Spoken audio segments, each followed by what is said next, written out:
내 아이를 부탁해 이 시간 함께해 주시는 순천제일대학교 유아교육학과 강숙현 교수와 함께 이야기 나눠봅니다. 교수님 안녕하세요. 안녕하세요. 새해 복 많이 받으세요. 네, 새해 복 많이 받으세요. 먼저 오늘의 사연은 좋은 유아교육기관을 선택하는 방법을 물어보셨습니다. 아무래도 자녀가 일과 시간을 보내는 곳이기 때문에 여러 가지 안을 놓고 고민을 하실 수밖에 없을 것 같아요. 그렇습니다.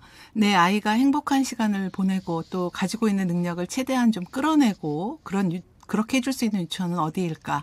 우선 유치원에 대해서 좀 자세히 이해하는 것이 필요하실 것 같아요. 유치원과 또 여러 다른 형태의 유아교육기관들은요, 서로 각기 다른 특성을 갖고 있거든요. 목적이라든가 또 교육과정, 또 교사 자격 이렇게 다 저마다 차이가 있습니다. 그런데 오늘 사연 속의 아동은 올해 5살입니다. 그 전에 가정 어린이집을 다녔고 올해는 유치원으로 옮겨보고 싶다는 생각을 하신 것 같은데 이 어린이집과 유치원에는 구체적으로 어떤 차이가 있을까요? 네, 설립 목적이라든가 또 서비스 제공 시간, 그리고 근거법, 또 교사 자격 이렇게 유치원과 어린이집 또 유사한 그 유아교육 기관으로 구분이 되겠는데요. 보통 양육의 보호가 주 목적인 그런 종일제 어린이집이 있고요. 또 교육을 목적으로 하는 유아 대상의 반일제 프로그램 유치원이 있습니다. 그리고 또 누가 설립했는가에 따라서 그 유형이 조금 더 세분화되어서 아주 다양하게 분류가 되고 있거든요. 특히나 최근 들어서는 맞벌이 부부의 증가 등으로 여성의 일과 양육을 좀 병행할 수 있도록 최적의 조건을 제공할 수 있는 국가적 차원의 그런 지원이 이루어지고 있거든요. 우리가 누리과정이라고 하고 있습니다. 이 누리과정은 어떤 거라고 보면 될까요? 네, 누리과정은요. 보통은 어머님들께서 이제 누리과정 지원비를 수령하시기 때문에 돈을 주는 것이다 이렇게 생각을 하시는데요. 네. 실은 이것은 국가 수준의 교육과정의 이름입니다. 그래서 보통 3세에서 5세 유아의 전인적 발달을 위해서 국가적 차원에서 교육과정으로 수립되어 있는 그런 공통과정이거든요. 이것은 유치원이나 어린이집 모두 3, 4, 5세 유아에게 해당되는 그런 교육과정입니다. 이 안에서는 보통 질서라든가 배려, 협력 이렇게 기본생활 습관 교육이 이루어지고요. 또 창의 인성교육을 강조하는 것으로 구성이 되어 있어요. 그래서 사람과 자연을 존중하고 무엇보다 우리 문화를 이해하는 데 중점을 두어서 5개 영역으로 내용이 구성되어 있거든요. 그래서 신체운동 건강, 또 의사소통, 사회관계, 그다음에 예술경험, 자연탐구 이렇게 목표와 내용으로 구성이 되어 있습니다. 게다가 또 영아를 대상으로 하는 표준 교육과정이라는 게 있어요. 0세, 1세, 2세 아동들을 위한. 그리고 초등학교 교과과정이 있죠. 이 둘 간의 연계성을 고려해서 구성되어 있는 교육과정의 이름입니다. 아하. 그러면 어린이집이나 유치원 모두 이 누리과정을 통해서 아이들을 지도하고 있을 텐데요. 설립이나 운영의 목적은 조금씩 다를 수 있을 것 같아요. 네. 오늘 사연을 주신 어머님께서는 규모가 있는 유치원으로 옮겨보고 싶다 이런 생각을 가지고 계신 것 같은데 이런 부모님께 드리고 싶은 이야기가 있다고요? 네, 보통 아주 어린 영아인 경우에는 이제 보호를 중심으로 하고 있는데 아이들이 성장함에 따라서 지식이 확장되고 또 기술을 습득하게 되고 다양한 태도 형성이 중요한 시기가 되게 되면 부모님들은 이제 보다 나은 교육기관을 찾게 되시죠. 그렇죠. 근데 이러한 유치원이라고 하는 곳은 기본 생활 습관을 형성하는 그런 곳입니다. 특히나 이런 어린 시기에 형성된 그런 습관들은요, 평생 영향을 미치거든요. 그래서 올바른 그 습관의 형성이 중요하기 때문에 유치원에서 경험하는 그 모든 것들이 하나하나가 다 소중할 수밖에 없습니다. 보통 하루 중에 3시간에서 5시간 정도의 그 운영 시간을 갖고 있는 교육과정이에요. 그리고 선택적으로 방과 후 과정을 갖고 있습니다. 교육과정 시간 동안에 이루어지는 여러 가지 활동들이 있는데 대부분은 기본 생활 습관을 형성하는 것에 주안점을 두고 있습니다. 밥 먹기라든가 또 양치하기, 정리정돈하기 이런 기본 생활 습관들을 다루게 되죠. 이런 그 활동들을 통해서 하루를 살아가는 방법이라든가 또 시간을 분배하고 또 활동을 계획하는 그런 그 능력의 기초를 형성한다고 볼 수 있을 것 같습니다. 이렇게 기본 생활 습관을 배우는 데 주안점을 두는 곳이다라고 말씀을 해주셨는데 사실 어머님들 중에서는 더러 이 초등학교 가기 전에 유치원에서 학교 갈 준비를 하는 게 좋다 이렇게 생각하시는 부모님들이 있더라고요. 그런데 교수님께서는 이런 풍조를 긍정적으로 바라보진 않으신다고요? 네.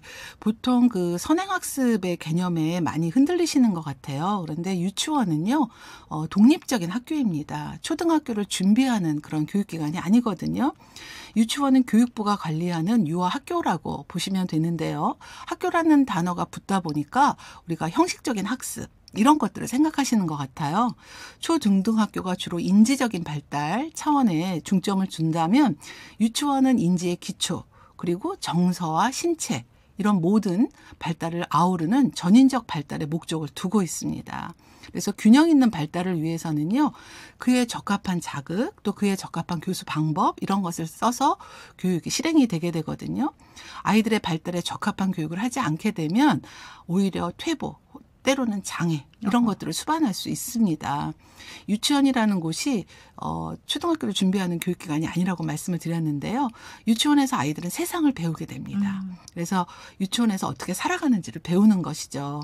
세상을 조금씩 경험해서 또 그 안에서 친구들과 함께 역할놀이를 하기도 하고요. 또 교실에서 단체 생활을 하면서 함께 지켜야 할 규칙을 익혀나갑니다. 또 함께 협력하면서 유대감을 발달시켜가는 아주 작은 사회라고 볼 수가 있어요. 그래서 과목이라는 개념 없이 모든 것을 통합해서 아이들이 학습 과정에 놓이게 됩니다. 일상생활 속에서 우리가 놀이를 통해서 아이들이 세상을 배운다고 말씀을 드렸는데 독립적인 존재로 성장해 나가는 모든 과정이 바로 유치원에서 이루어진다고 보시면 되겠습니다. 그렇다면 유치원의 하루는 어떻게 지나갈까 궁금하신 분들도 많으실 것 같아요. 유치원마다 분명 조금씩은 다를 수 있겠지만요. 대부분 공통적으로 진행하는 하루 일과는 어떻게 되나요? 네, 유치원의 하루 일과를 보면 초등교과와는 전형적으로 굉장히 다릅니다.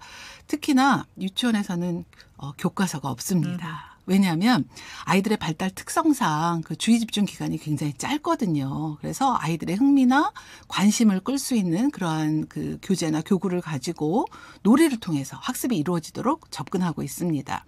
그리고 또 하루 일과를 보면요. 1교시, 2교시 이렇게 그 시간별로 끊어지는 것이 아니고요.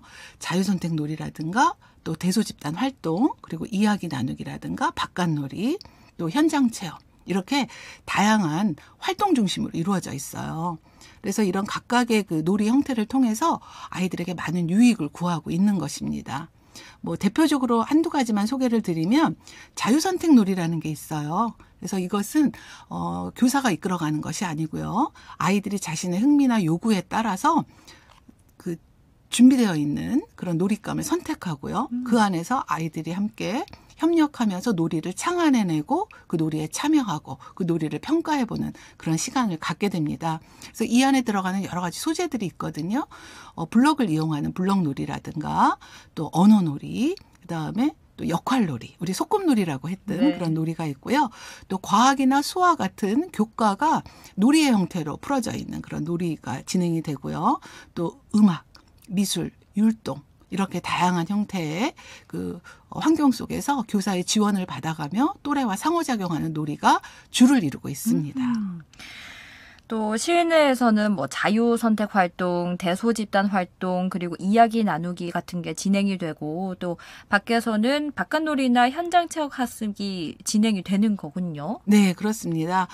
자유선택 놀이를 통해서는 아이들이 자기가 그 선택하고 싶은 그런 놀이를 선택해서 활동에 참여한다 그랬잖아요. 그 안에서 또래 관계도 이루어지게 된다 그랬고, 이렇게 놀이뿐만이 아니라 교사가 지도해주는 대소집단 활동이라든지 또 자기의 경험과 친구의 경험을 서로 나누는 이야기 나누기 활동, 이런 것들이 실내에서 이루어진다면 바깥에서도 굉장히 많은 활동이 이루어지고 있어요. 그냥 마당에서 그냥 뛰어노는 것이 아니라 오감으로 환경을 체험하는 거죠. 그리고 넓은 사고를 할 수 있는 그런 그 놀이의 형태가 바깥에서도 제공이 됩니다. 그래서 바깥놀이에서도 동식물을 기르는 영역이라든가 또 아이들이 물모래를 가지고 하는 놀이라든가 이런 것을 통해서 자유롭게 뛰어놀고 사고 확장이 이루어지고 성취감이 이루어지는 그런 놀이가 진행이 됩니다. 특히나 현장 체험 굉장히 유익하거든요. 그래서 아이들이 구체적인 실물을 체험할 수 있고요. 또 현장에 있는 사람들을 만나면서 그 사람들의 생각과 느낌을 교류하고요. 또 그 안에서 체험했던 뭐 소리나 모양, 촉각 이런 것들이 이제 학습이 이루어지게 되겠죠. 네. 그렇다면 사연 속 어머님처럼 아이에게 맞는 좋은 유치원을 찾기 위해서는 어떤 점을 생각해 보면 좋을까요? 네, 좋은 유치원 그러면 건물이 좋은 거 생각하시는데요. 그렇지 않습니다. 가장 좋은 것은 집에서 가까운 곳이 좋을 것 같아요. 네. 그렇다고 해서 제일 가까운 곳을 찾아라가 아니라 가까운 곳 중에서 또 선택을 하셔야 되겠죠. 유치원은 매일 가야 하는 곳이에요. 그래서 부모님의 직장이나 또 집에서 너무 먼다면 아이들이 그 자체로 스트레스를 받을 수 있을 것 같고요. 또 차량 통학을 하게 되면 굉장히 힘들어지겠죠. 그래서 네. 집에서 가까운 곳에서 고르시면 좋겠고 유치원마다 또 원장님들께서 갖고 계신 교육의 철학이 있어요. 그래서 그 철학이 누리과정 안에 반영이 되거든요. 그래서 부모님의 교육 철학과 이것이 맞는지 그것을 한번 가늠해 보시는 게 좋을 것 같습니다. 그래서 아이가 즐거워하고 또 아이의 잠재력을 10분 발휘할 수 있는 그런 곳을 선택하셔야 되겠죠. 그렇다면 또 유치원을 알아보기 위해서 전화 상담도 할 수 있겠지만 미리 선생님께 약속을 하고 유치원을 방문해 봐도 좋을까요? 너무 좋은 방법이죠. 아. 그래서 직접 방문하셔서 보시면은 뭐 그 원장실을 방문하거나 상담실을 방문하시게 되면 원의 분위기를 우리가 알 수 있고요. 또 원의 중점 사항 같은 것들이 게시가 되어 있습니다. 그래서 교육 과정의 이행이 어떻게 이루어지고 있는지 처음에 말씀드렸던 국가 수준의 누리 과정이 잘 착근되어서 원장님의 철학과 맞물어진 특색 교육이 이루어지고 있는가 이런 거 발견하실 수 있고요. 그래서 프로그램의 중점을 어디에 두고 있는지 꼼꼼히 체크하시면 가능하겠습니다. 또 하나는 이렇게 방문을 하시게 되면 시설 설비의 안전성이라든가 또 그 놀이시설들의 수준들을 파악할 수가 있으시겠죠. 안전해야 되겠죠. 네. 놀이시설이나 이런 것들이. 그래서 방문하셔서 파악하신다면 너무나도 좋을 것 같고요. 특히나 아이들에게 충분한 공간이 마련되어 있는가. 실내, 실외. 그리고 뭐 급식이라든가 화장실이라든가 뭐 그늘이 있다거나 이런 모든 시설들이 잘 갖춰져 있는 곳들을 꼼꼼히 살펴보시는 것이 좋겠습니다. 네, 이렇게 내 아이에게 맞는 유아교육기관을 찾는 방법에 대해 함께 이야기 나눠봤습니다. 오늘 말씀 잘 들었습니다. 고맙습니다. 감사합니다. 지금까지 순천제일대학교 유아교육학과 강숙현 교수와 함께했습니다.